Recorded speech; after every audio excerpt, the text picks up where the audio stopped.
아멘. 감사합니다.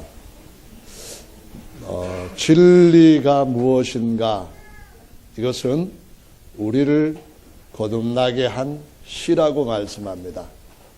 그 영원한 거듭나게 하는 씨는 오늘 본 말씀에서 세세토록 있는 말씀이요, 예수님으로 말미암아 사도들을 통하여서 교회에게 가르쳐진 복음이라고 말씀합니다. 이것을 순종함으로써 영혼의 죄가 흰 눈처럼, 흰 양털처럼 깨끗하여지고 없던 것처럼 되고, 동에서 서가 먼 것처럼 우리의 죄를 하나님이 멀리 다른 데로 옮겨버리셨다고 말씀합니다. 아무도 못 찾게요. 아멘. 그렇게 함으로써 우리에게 주어진 첫 번째 행복은 형제를 뜨겁게 마음으로 짝사랑하는 것이 아니라 피차 사랑하는 것이라고 말씀합니다. 아멘. 그리고 그 진리의 말씀으로 말미암아 우리가 다시 태어난 새로운 신분을 갖게 됨으로써 24절에 보시면은 그러므로라는 말씀이 이어지고 있습니다. 그러므로 무슨 말인가요? 이전에 있던 많은 것들이 이제는 다르게 보인다는 것입니다. 이전에 있던 굉장히 좋게 보이는 것들이 더 좋은 것을 봄으로써 아무것도 아니구나, 참 우리에게 주신 것은 너무나 놀랍구나, 이렇게 변화를 갖게 된다는 말씀을 하시고 있습니다. 그러므로 오늘 여기 계시는 모든 분들도 그러므로 무엇을 보고 어떻게 살아가시는지 하나님 앞에서 새로운 삶이 계속 이어지게 되시기를 예수님의 이름으로 축원합니다. 아멘. 오늘 24절에 있는 이 말씀, 곧 모든 육체는 풀과 같고 그 모든 영광이 풀의 꽃과 같으니 풀은 마르고 꽃은 떨어지되 오직 주의 말씀은 세세토록 있도다라는 이 말씀은 본래 이사야가 예언한 말씀 가운데 나타납니다. 이사야 40장의 말씀에 보시면은 3절 말씀부터 9절까지 이런 말씀이 기록되어 있어요. 외치는 자의 소리여 가로되 너희는 광야에서 야훼 길을 예비하라. 사막에서 우리 하나님의 대로를 평탄케 하라. 여기에서 이사야에게 주께서 말씀하신 이 광야 또는 그 사막이라고 하는 말씀은 사람들의 마음의 상태가 어떠한지를 하나님께서 이사야를 통하여서 은근히 보여주신 말씀입니다. 이 3절 말씀부터 9절 말씀까지 이사야 예언은 예수께서 오시기 전에 침례 요한한테 하나님께서 외치라고 한 목소리와 똑같고, 그 목소리를 오늘 여기에 베드로가 다시 한번 인용하고 있는 것입니다. 그래서 저와 여러분들이 이전에는 어떻게 보였는가 상관없이 그러므로 이제는 새롭게 볼 수 있는 눈을 따라서 그 길을 가야 되는 줄로 믿으시기 바랍니다. 광야에서 외치는 자의 소리가 누군가요? 성경은 침례 요한이라고 말씀하고 있습니다. 물론 그는 광야에서 외쳤습니다.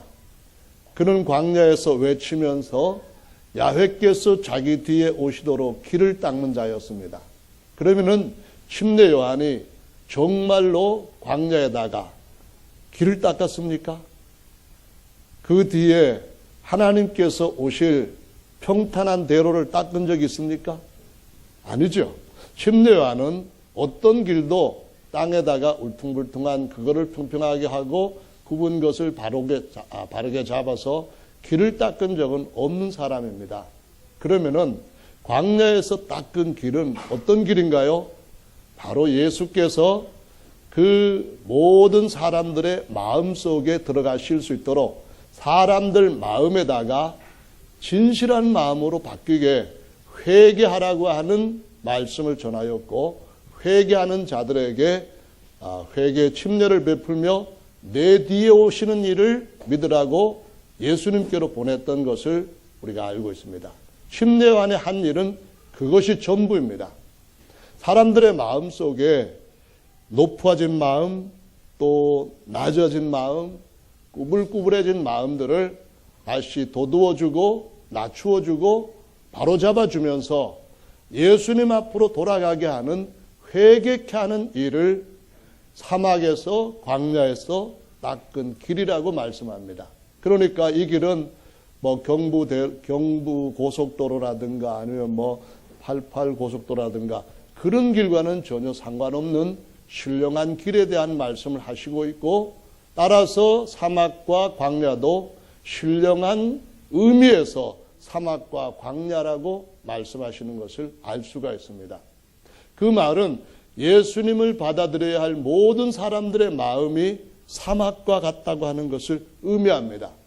그들의 삶의 현실이 날로 날로 메말라가고 언젠가는 좋은 땅이었다 싶었는데 저기 지금 아프리카 땅에 옛날 좋은 것들이 다 사라지고 사막으로 변한 것처럼 그들의 삶도 결국은 죽은 땅이 되고 흙으로 돌아갈 것임을 예고한 말씀입니다.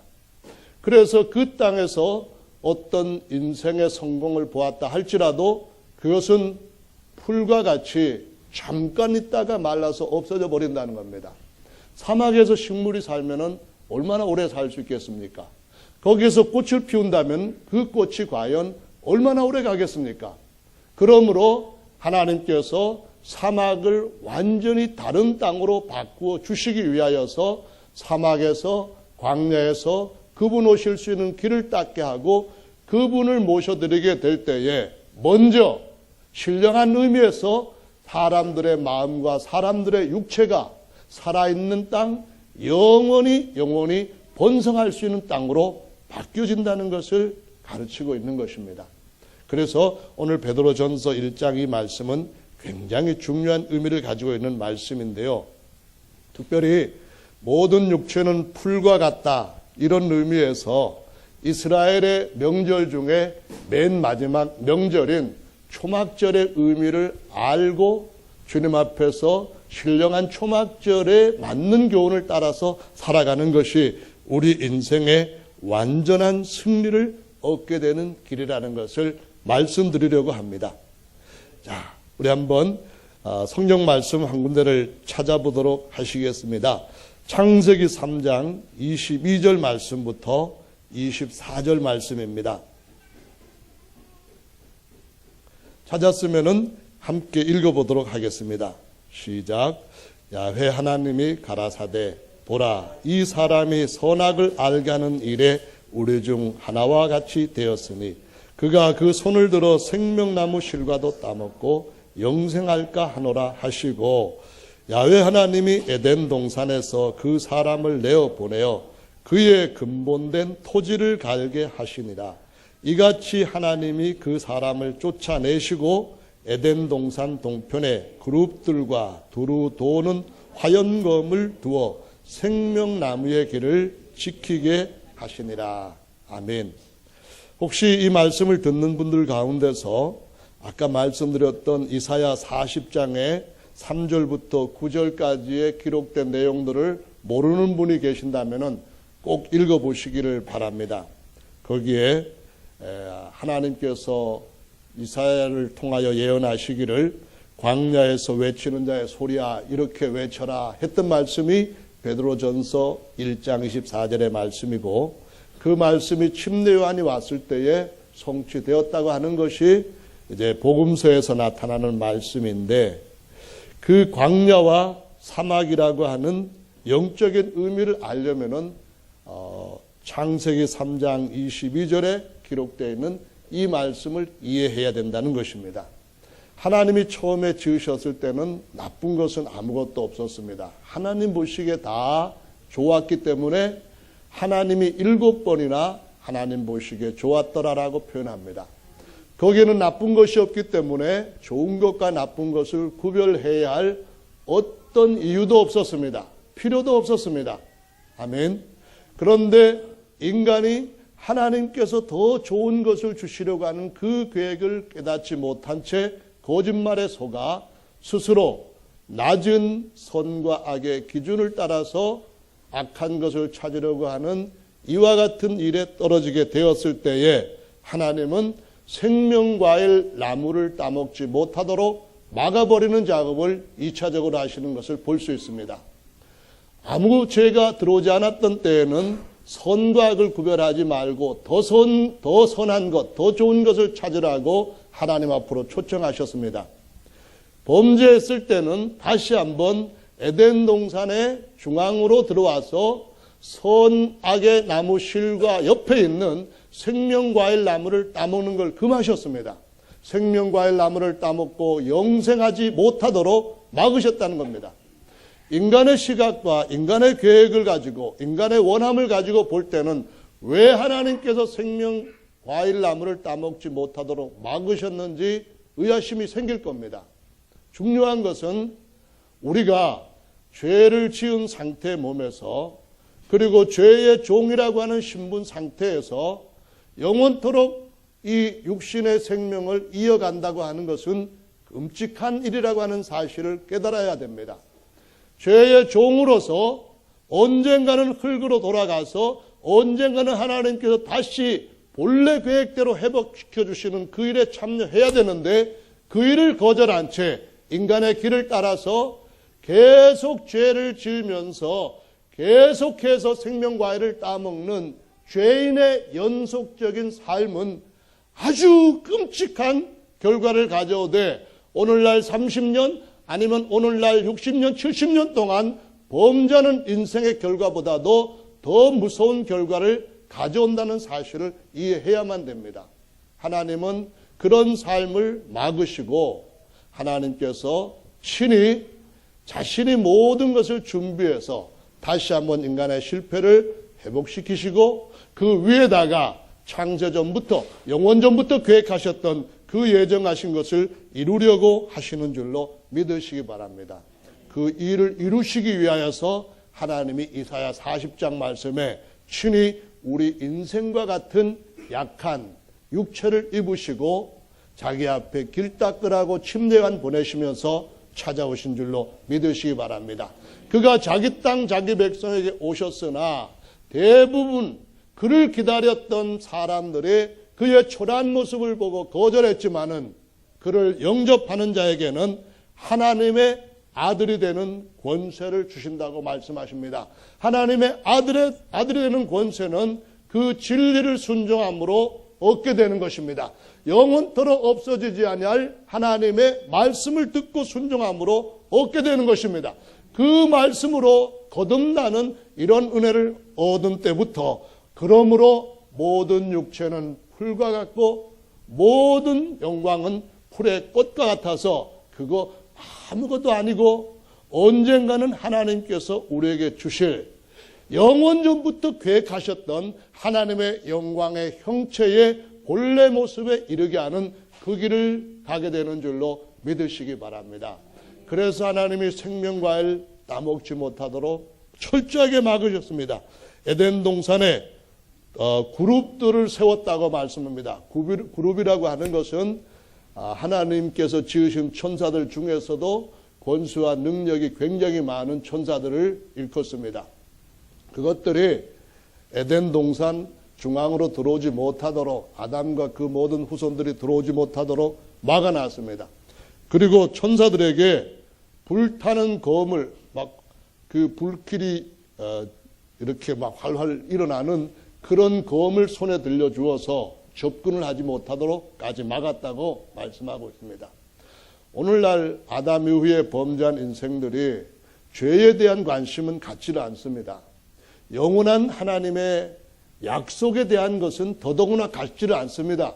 금요일날 정용길 집사님이 설교를 하셨는데 before, after 이걸 하면서 그 단어를 검색했을 때 나오는 많이 뜨는 정보들은 전부 다 얼굴에 관한 거, 몸매에 관한 거, 전부 육신에 관한 것이라고 얘기합니다. 가장 중요한 것은 죄의 문제를 해결해서 본래 우리의 모습을 회복하는 것뿐만 아니라 하나님께서 모형 정도로 만들었던 그 회복에 머물지 않고 하나님이 예수 그리스도를 보시고 그와 같은 형상으로 만들기 위하여 임시 모형으로 만들었던 거기에서부터 더 올라가는 하나님 지으신 목적에 이루는 것이 우리 인생의 최고의 목표이고 가치인 줄로 믿으시기 바랍니다. 이것 없이 아무리 의학이 발전하고 새로운 약품이 개발된다 할지라도 인류에게는 소망이 없습니다. 정말로 인간들이 근본부터 새로운 것으로 바뀌어지지 않는다고 한다면 이 세상에서 죄악과 저주는 점점점 증가해 갈 뿐이고 인생들의 사는 것 그 자체가 고통이라고 하는 사실을 체험할 때가 가까이 올 수 있다는 것을 보여주고 있습니다. 그래서 저와 여러분들이 어떻게 살아야 될까요? 그러므로 인생이 어떤 존재를 아는 지혜를 가지고 살아야 되는 줄로 믿으시기 바랍니다. 그래서 그것을 하나님이 이 마지막 때에 특별히 이루실 계획에 얹어서 매번 모든 인생들이 해마다 살아갈 때에 상기시킨 이야기가 있는데 그것이 이스라엘의 7명절 중에서 마지막 명절인 12월 같은 이런 때가 아니라 한 10월부터 11월 초까지 이 정도에 걸치는 그때 지키게 되는 명절인 초막절을 지키게 했습니다. 초막절, 이건 굉장히 중요한 의미를 가지고 있습니다. 초막절이라는 말은 말 그대로 집에서부터 나가는 겁니다. 그리고 7일 동안 야외에서 초막을 임시로 짓고 그 안에서 사는 겁니다.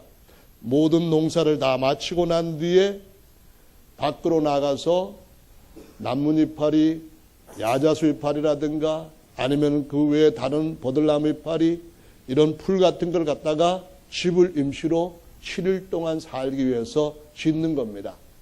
인생이 7일 동안 지어진 창세기의 이해를 여기에서 다시 한번 하나님이 상기시키는 것입니다.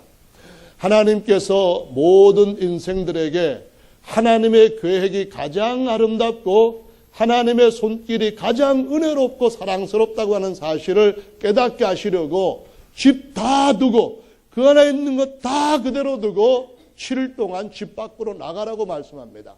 형제 자매 여러분, 우리가 이 땅에서 사는 동안에 언젠가는 우리가 떠나야 할 때가 있다고 하는 사실을 아는 것은 초막절의 기본을 이해하는 것입니다. 언젠가는 우리가 집을 떠나서 7일 정도 밖에 거할 수 없는 아주 약한 집을 짓는다고 하는 것은 우리 인생의 삶이 육체를 따라서 산다고 한다면 그것이 그렇게 가치가 영원토록 있을 수 있는 그런 것이 아니라는 것을 깨닫게 하는 것인 줄로 믿으시기 바랍니다. 그냥 7일이면 그 집은 다시 그냥 쓰러지게 되고 말라서 없어져 버리게 되는 것입니다. 그리고 난 뒤에 8일째 다시 모여서 성회를 하는 것이 이 7개 명절 중에서 마지막 초막절 명절에서 특이한 점입니다. 8일째 되는 날은 하나님 앞에 최고의 기쁨을 누릴 수 있는 그런 날로 정해주신 것을 볼 수가 있습니다. 구약 성경의 말씀에 보시면 초막절에 대한 예언적인 말씀이 레위기 23장에 기록이 되어 있는 것이 대표적인 겁니다. 23장 34절부터 43절 말씀까지를 한번 찾아서 언젠가 읽어보시기를 바랍니다. 오늘 읽어보려고 하는 것은 아니고요. 이 초막절에 관한 또 다른 그 호칭에 따른 명칭에 따른 두 가지 다르게 불리는 칭호가 있습니다. 초막절은 다른 말로 말하면은 장막절이라고 하는 말로도 표현이 되고요. 또 다른 말로는 수장절이라고 하는 말로도 표현이 됩니다. 장막절이라고 하는 말은 하나님께서 이스라엘 백성들을 애굽에서 집 나가라 해가지고 종의 집에서부터 종살이하던 집에서 나가게 하신 것을 보여줍니다. 그리고 그들을 홍해를 건너게 하고 난 뒤에 우리 여기에서 땅 뺏고 여기에서 살자 그렇게 하지 아니하시고 하나님께서 낮에는 구름 기둥으로 밤에는 불 기둥으로 이스라엘 백성들을 친히 인도해 가셨습니다. 인도해 가실 때 하나님께서 그들과 함께 하시며 그들이 가는 곳에 하나님도 가시고 그들이 있는 곳에 하나님도 계실 것이라는 사실을 모세를 통하여서 장막을 치게 하셨습니다. 하나님의 장막입니다. 이걸 가리켜서 모세 성막이라고 부르는 이유는 수많은 장막들, 이스라엘 백성들이 각 가족들마다 한 200만 이상 되는 사람들이 5명, 6명, 10명 이렇게 되는 가족들이 장막을 치고 거기서 옹기종기 하룻밤을 지나고 때로는 3일을 지나고 그렇게 거처를 하다가 얼마 후에 다시 그들이 이동해 갑니다. 그러면 다시 새로운 땅에다가 장막을 부지런히 치고 거기서 밤을 새우고 때로는 아침 일찍 일어나서 또 갑니다. 이러는 가운데서 하나님이 그들 중에서 하나님의 장막도 역시 항상 그들 중심에다가 치게 하시고 하나님의 백성들 중에서 뽑은 레위 후손들로 그것을 옮겨가서 다시 치게 하시고 하는 일을 반복하시는 걸 볼 수 있습니다. 그것은 무엇을 의미하느냐 하면은 이 세상에서 비록 억압과 절망 속에서 나왔다 할지라도 우리가 가야 할 본래의 목적지가 있기 때문에 그 목적지에 이르는 때까지 살아가는 모든 삶은 어디에 머물든지 간에 떠나야 할 곳이라는 것을 알게 하시고 거기서 무엇을 먹고 무엇을 경험했든지 간에 언젠가는 그것도 두고 가야 될 것이라는 것을 기억하게 하시고 하나님께서 예비해 놓으신 젖과 꿀이 흐르는 진정한 평화와 생명의 기쁨의 땅으로 가야 된다고 하는 것을 보여주신 뿐만 아니라 나도 너희 중에 함께 가겠다고 하는 말씀을 하시는 것입니다. 나도 너희들과 같이 비 올 때 비 맞고 내가 비를 만들고 비를 내리는 만유의 주관자이지만 그럼에도 불구하고 너희가 약하기 때문에 나도 너희처럼 약해져서 너희 가운데 똑같은 장막을 치고 너희 중심에서 내가 그 모든 것들을 몸으로 받으며 너희 중심에서 너희들의 애환을 나도 느끼면서 너희가 가야 할 곳에 나도 가고 아니 내가 너희를 이끌 곳에 너희들도 영원히 거차여 다시는 뽑히지 않고 다시는 넘어지지 않고 다시는 쓰러지지 아니할 참된 집을 짓겠다고 하나님께서 그들 가운데 장막 치시고 장막 치게 하셨던 그날들을 기억하게 하시는 겁니다. 그날들을 통하여 우리에게 이 세상 삶의 의미를 제고하게 하시는 것입니다. 그러므로 옛날에 멈추었던 그 삶이 그러므로 예전에는 전에 뒤로 후퇴했던 그 삶이 그러므로 이제는 새롭게 되고 그러므로 이제는 풀같이 여겨지게 되고 그러므로 이제는 풀의 꽃처럼 아무것도 아니며 앞으로 우리에게 다가올 것이 어떤 것인지를 알게 하시는 삶이 장막절이라고 하는 의미입니다. 성도 여러분, 이 약한 장막, 이미 이스라엘 백성들이 광야를 40년 동안 통과해가는 가운데서 심하게 겪었던 것입니다. 우리가 겪는 그 슬픔과 많은 애환들의 그 질곡과 굴곡이 심하게 흩어져 있던 그 삶들, 이스라엘 백성들이 그들 장막 안에서 아침에 일어나 울고 저녁에 잠깐 웃다가 다시 또 얼마나 그들 앞에 고난이 올지를 걱정하면서 아침을 맞이하는 그 가운데서 늘 경험해왔던 것이었고 그 가운데서도 여전히 하나님은 그들의 삶을 보하셨고 하나님을 끝까지 신뢰한 자들에게 여호수아와 갈렙과 약한 여자들과 약한 노인들과 약한 어린아이들에게 그 젖과 꿀이 흐르는 땅으로 넉넉하게 인도해 가셨음을 증명하신 하나님의 인도하심 가운데서 우리를 위로하게 하시고 우리를 용기 갖게 하시고 우리는 그 삶에서 하나님께서 예비한 또 큰 것을 받을 수 있는 또 큰 그릇으로 키워가는 여정이라는 사실을 기억하게 하시는 것이 장막절인 줄로 믿으시기 바랍니다. 우리 장막 정말로 그렇게 오래 머물 수 있는 그러한 처소는 아니라는 사실을 이해해야만 됩니다. 정말 그 몇십 년 만에 친구들, 초등학교 친구들 사진 보면은 옆에서 지나갈 때 저 사람 만나가지고 막 싸움이라도 하면서도 누군지 모르고 싸울 것 같은 전혀 모르는 모습으로 변했습니다. 사촌 딸이 결혼을 해서 어제 그 열차를 타고 갔다가 왔는데요. 사람들 보니까 한 20년, 30년 만에 만나는 사람들은 도무지 모르겠습니다. 이름도 까맣게 몰라가지고 나중에 아는 동생한테 이름이 뭐야? 나이는 몇이나 됐어?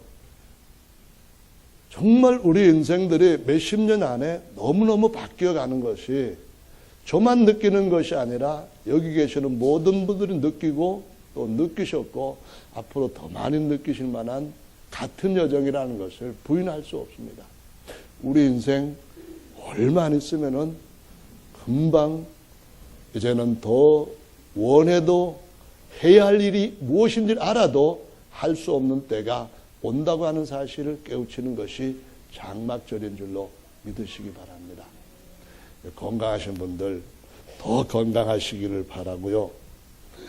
또 특별히 김기성 집사 같이 운동 좋아하시는 분들 열심히 운동해서 가족들한테 근심 안 끼치는 그러한 가장으로서 기쁨 주기를 바랍니다. 그런데 그냥 우리끼리 하는 얘기지만 앞으로 20년 후에는 김기성 집사도 낙엽 빠지듯이 머리 더 많이 빠질 것 같아요. 어쩔 수 없습니다. 장막은 점점 낡아져 가기 때문에 이것을 알고 우리 어디로 가고 있지? 우리가 가야 할 곳이 어디지? 이걸 알고 사는 인생은 잘 사는 인생인 줄로 믿으시기 바랍니다. 아멘. 이 명칭 중에 또 하나가 수장절이라고 하는 건데요. 추수해서 저장하는 명절 그겁니다. 추수해서 저장하고 난 뒤에 그거 다 내비두고 밖에 가서 7일 동안 그거 하는 겁니다. 그거 훔쳐갈 사람이 없어요. 왜냐하면은 이스라엘 백성이라면은 다 밖에 나와 있으니까요. 이방 사람들은 그 사이에 끼면은 아마 그렇게 할 겁니다. 이스라엘 백성들 다 나간 사이에 우리 쓸고 다니자 하면서 트럭 갖다 대고 막 훔쳐갈지 모르겠지만은 수장절이라고 하는 것은 우리가 하는 모든 일들의 결과가 도둑이 들지 않는 곳에 저장될 것이라고 하는 사실을 보여줍니다. 첫째로는 농사가 주업이던 시대에는 농사 짓는 그 일, 1년 내내 수고하고 땀 흘려서 가을에 결실을 추수하는 그 일이 최고의 기쁨의 일이죠. 그런 의미에서 어느 절기든 간에 절기에 맞게 사람이 살아가야 된다고 하는 것을 일깨워주고 있고요. 언젠가는 뿌린 대로 거둘 것이라고 하는 사실을 분명하게 증명해 주고 있는 것이 수장절입니다. 우리가 무엇을 했든지 간에 그 행한 대로 마지막 날 보상을 받을 것이라고 말씀합니다. 선한 일을 한 사람은 기념책에 선한 일들이 다 기록이 될 것이고 그날 나는 기억하지 못할지라도 하나님은 다 기억하시고 내가 한 가지 심은 선한 일에 하나님은 30배, 60배, 100배의 보상을 안겨주실 줄로 믿으시기 바랍니다. 뿐만 아니라 우리가 이 세상에서 본의 아니게 의도적으로 악한 일을 했다고 한다면은 그 악한 일에 대해서도 부끄러움의 부활 가운데 하나님의 생명에 참여하지 못하는 절망과 사망 가운데 나와서 영원히 그 보상도 함께 받을 것이라고 하는 사실을 수장절이 보여주고 있습니다. 여러분, 우리가 지은 죄에 대해서 우리는 기억하기 싫어합니다. 아니, 잊으려고 합니다. 까맣게 잊어버리고 싶습니다. 그렇지만 우리는 잊어버린다 할지라도 잊어버리지 않는 심판자가 있습니다. 우리 기억 속에서는 지워버리고 싶다 할지라도 절대로 우리의 힘으로 우리의 원함을 따라 지울 수 없는 기념책이 있습니다. 왜냐하면 우리가 심었기 때문에 언젠가는 거둬야 된다는 사실을 우리가 믿고 있기 때문입니다. 이것을 거스를 수 없는 것이 우리 인생에 있어서도 마찬가지이기 때문입니다. 성도 여러분, 그것을 지울 수 있는 딱 한 가지 방법이 있습니다. 그 이전에 죄의 종으로서 살았던 모든 삶을 완전히 내 삶이 아닌 것처럼 바꿔버릴 수 있는 삶이 있습니다. 그것이 바로 예수 그리스도와 연합하여 진실하게 회개하고 침례를 받을 때에 옛사람을 벗어버리는 것이라고 말씀합니다. 완전히 그리스도 안에서 새로운 사람으로 살 수 있도록 새로운 인생의 시작이라고 주님께서 인정해 주신다는 겁니다. 그분이 우리를 위하신다면은 누가 우리를 송사하리요? 이 말씀이 로마서 8장의 말씀입니다. 의롭다고 하신 이는 마지막 날 심판하실 그분이신데 누가 우리를 심판대 앞으로 끌고 와서 이런저런 모든 죄에 대한 것을 다시 한번 앞에 보여주며 죄인이라고 고발할 자가 있겠느냐는 말씀입니다. 그분이 친히 우리의 모든 것을 짊어지시고 다 지워버리시고 주님 앞에 새로운 삶을 살게 하시는 것이 신령한 할례인 예수 이름으로 침례를 받음으로 손으로 하지 않고 모세 할례를 그림 정도로 생각하게 하시는 그리스도의 할례요 육적 몸을 벗어버리는 참 할례라고 말씀하시고 있습니다. 이것이 바로 우리에게 주어지는 수장절에 관한 의미입니다. 우리가 주님으로부터 썩지 아니할 씨로 심지어져서 우리가 주님으로부터 부활하신 그 주님의 부활한 씨와 같은 것으로 주님 나라에 들어가게 될 것이 확실하다고 하는 사실은 오늘날도 지구촌에서 농업이 없으면은 사람들이 죽는 것이라는 사실을 아는 모두한테 통하는 것입니다. 오늘날도 먹을 거리가 심어서 추수한 것을 먹는 것이라고 하는 사실을 의심 없이 믿는 모든 사람들한테 인생도 마찬가지라고 하는 것을 상기시키는 것입니다. 여기 계시는 모든 분들 주님 오실 때에 그런 수장절의 기쁨으로 내가 살았던 것 하나도 의미 없이 살은 건 없구나.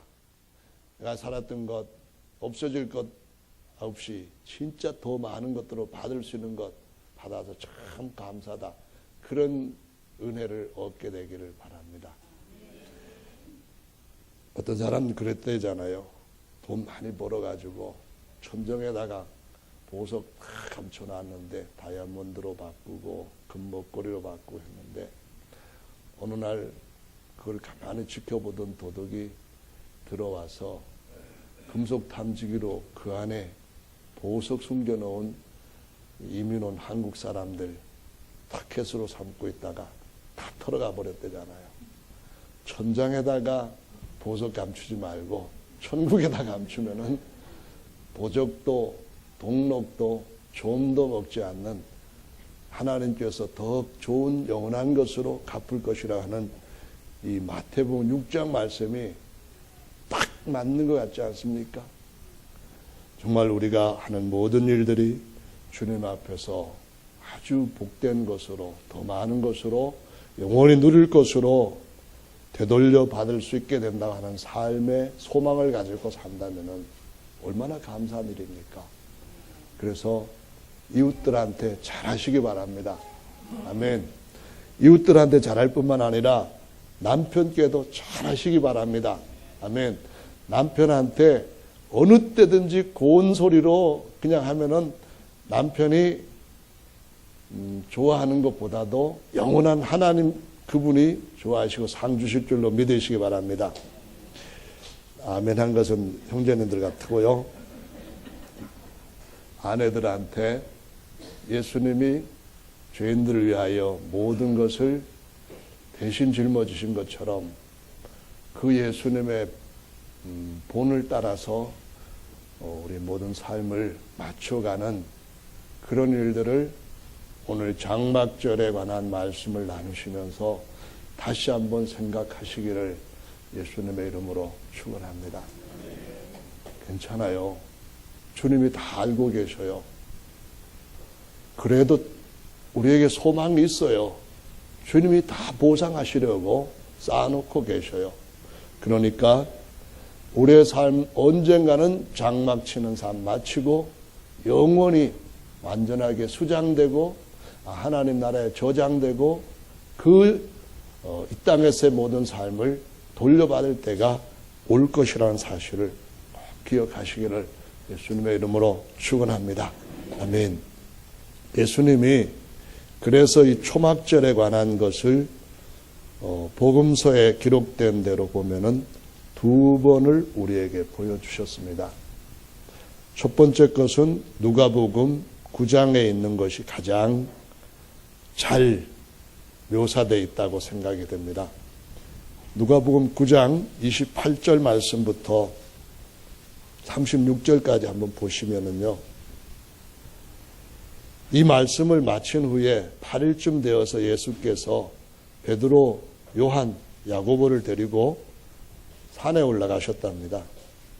기도를 하시는데 용모가 완전히 변화되어서 옷이 휘어져서 광채가 났다라고 말씀합니다.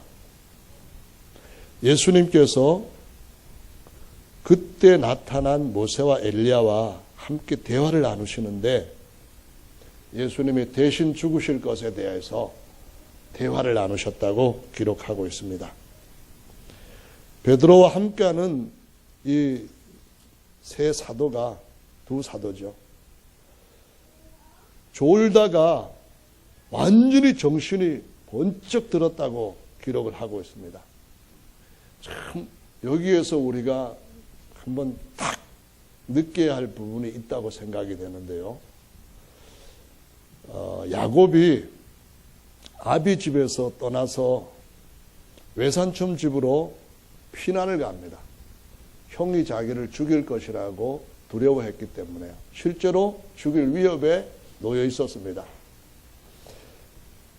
장자의 그 명분을 아주 선하지 못하게 자기 것으로 만들어버린 이 야곱이 형 에서의 위협을 피하여서 가는 중에 길에서 잠이 듭니다. 그때에 하나님이 그 잠에서 하늘에 아주 놀라운 환상을 꿈으로 보여주십니다. 이것은 그가 살아가고 있는 삶이 똑바로 사는 것이 아니라는 것을 암시하는 겁니다. 졸고 있는 삶이라고 하는 것을 암시하는 겁니다. 하늘의 소망을 갖고 살면서도 사실은 아버지 집으로 돌아오지 않고 반대로 돌아가는 삶이라는 사실을 보여주는 겁니다. 그가 육신의 아버지 집으로 돌아가지 않고 오히려 더 속을 야곱에게, 그의 외삼촌 라반에게로 가는 삶이 얼마나 무지몽매한 삶인가 하는 것을 보여주는 겁니다.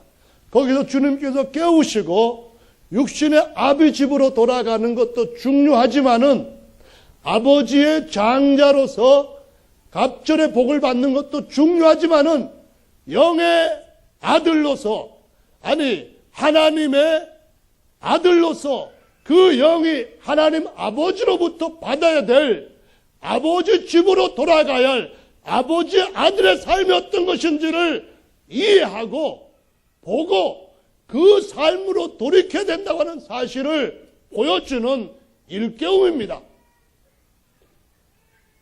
어느 때인가 결국 야곱은 비록 믿음으로 많은 재산을 가지고 집으로 돌아옵니다마는 형에게 죽임을 당하고 모든 걸 빼앗길 위기에 놓입니다.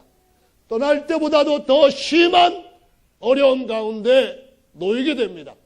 그때 그는 하나님을 의지하면서 그의 인생의 길을 다시 한번 완전히 바꾸고 그를 죽이러 왔던 형 에서가 그를 보호해준 군대로 그 마음과 역할이 바뀌어지는 놀라운 체험을 하게 됩니다. 이것이 바로 아버지 집으로 돌아가는 길에서 나오는 겁니다. 이것이 바로 진짜 그 영이 깨어난 사람들에게 그 눈에 보여지는 아버지께서 주실 유업이라는 것을 말씀하고 있습니다. 오늘 여기에서도 똑같은 일이 세 사도들한테 등장합니다. 사도들이 예수님의 영광 중에 나타나시는 아주 놀라운 현장에 가서도 뭐라고 있습니까? 졸고 있습니다. 우리가 여기 왔지. 예수님은 맨날 기도하시면 자기 혼자 하시지. 왜 우리까지 데리고 오셔가지고 피곤케 하신다냐? 오전 예배는 설교를 한 20분만 딱 하면 깔끔할 텐데 꼭 한 시간을 채우신다냐? 목사님은 그러면 자기가 많이 아는 것처럼 사람들이 여기고 은혜 많이 받을 것 같은가 본데 짧을 때 우리 의뢰 받는 걸 아직까지 왜 모르시냐? 그러면서 그냥 그러고 있는 겁니다. 설교를 잘하든지 못하든지 그게 중요한 게 아닙니다. 주님은 변함이 없으시고 그 약속은 정말 대단합니다. 졸다가 아주 깨는 은혜가 있기를 예수님의 이름으로 축원합니다. 아멘. 아니 물론 육적으로 조는 그것만을 의미하는 건 아닙니다. 세상 삶에 내 육신의 원함과 목적에 거기에 푹 빠져서 거기에 꽉 잡혀서 살던 그러한 조는 인생들에게 조는 자들이요 잠자는 자들이요 깨어 일어나 죽은 자들 가운데서 빛을 발하라 하는 것처럼 그 하나님의 계획을 오늘 이 초막절을 여기다 지으신 모든 분들이 졸다가 아주 깨어 하나님께서 주실 영광의 일부라도 볼 수 있고 새로운 변화의 출발이라도 할 수 있는 은혜가 있게 되기를 예수님의 이름으로 축원합니다. 여기에 초막절이 배경으로 깔려 있습니다. 여기에 그러므로 내가 지금 보여주는 이 모세와 엘리야보다도 뛰어난 이 옷까지도 광채로 빛나는 이 영광도 아무것도 아닌데 장차 너희에게 하나님께서 영광 가운데 끌어올리셔서 구름 가운데로 끌어올리셔서 주실 그 유업은 엄청난 것이라는 사실을 보여주시려고 풀은 마르고 꽃은 떨어지되 주의 말씀은 세세토록 있고 그 말씀 안에서 우리에게 주시는 영광은 영원하고 영원하고 하나님께서 자신의 그 영광을 맏아들 된 예수 그리스도와 함께 우리에게 주실 것이라는 것을 말씀하시고 있습니다. 베드로가 깨어났는데도 여기에 뭐라고 표현을 하는가 하면은 여기가 조사오니 초막 셋을 짓되 하나는 주를 위하여 하나는 모세를 위하여 하나는 엘리야를 위하여 하사이다 이 말씀을 했는데요. 깨어난 것이 육적으로는 졸다가 아주 깨어났습니다. 그러나 아직까지 영적으로는 깨어나지 못했기 때문에 예수님과 모세와 엘리야를 같은 선 위에다가 같은 기초 위에다가 같은 신분 위에다 놓고 지금 초막절 짓겠다고 하는 겁니다. 본래 초막절의 의미는 그것이 아니라 이 육체는 풀과 같으니 주님이 주시고자 하시는 그 영광의 그 유업을 바라보면서 장막치고 가야 할 길 걸어가라 그 의미인데 아직까지도 온전히 깨지 못한 베드로가 초막 셋을 지으면서 다른 성경의 말씀에 보면은 이렇게 기록하고 있습니다. 베드로가 자기가 무슨 말 하는지도 이해하지도 못하고 했더라 그런 말씀하는데요. 누가복음에도 그렇게 말씀하고 있습니다. 자기의 하는 말을 자기도 알지 못하더라. 여기 계시는 모든 분들이 말씀을 들을 때에 이 말씀이 왜 어떤 배경과 장차 어떤 목적을 위하여 기록되었는지를 아시고 말씀 위에서 믿음을 든든하게 세워가시는 하나님의 은혜가 있으시기를 바랍니다. 모든 것들은 없어질지라도 주의 말씀은 세세토록 떨어지지 않고 있고 이룰 줄로 믿으시기 바랍니다. 나머지 부분은 오전 시간 짧게 하는 것이 은혜라는 생각을 갖고 다음에 하도록 하고 기도하는 시간으로 들어가도록 하겠습니다.